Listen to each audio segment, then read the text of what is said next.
Submarine collisions are not unusual in the world's maritime practice, especially during the Cold War, when the activity of Soviet and American submarines reached its peak.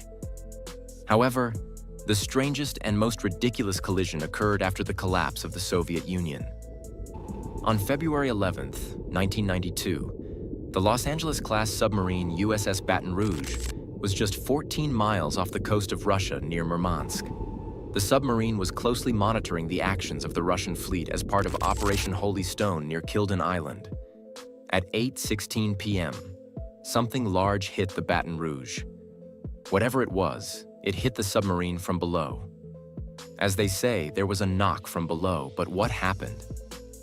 Baton Rouge was at periscope depths when the Russian submarine K-276 Kostroma, a Project 945 Barracuda, NATO-qualified Sierra-class submarine, one of the newest and quietest submarines to come out of Soviet shipyards, began to surface beneath it.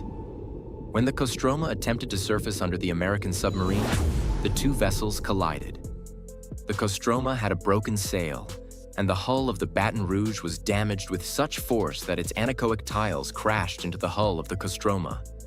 Fortunately, neither submarine was seriously damaged or suffered any casualties, having nuclear reactors and cruise missiles on board. Most importantly, none of the crews of either submarine were injured.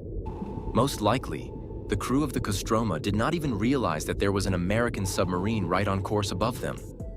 According to Soviet reports, the Sierra suffered minor sail damage, while the American submarine was left with significant pieces of plating, ceramics, plastic, and other components.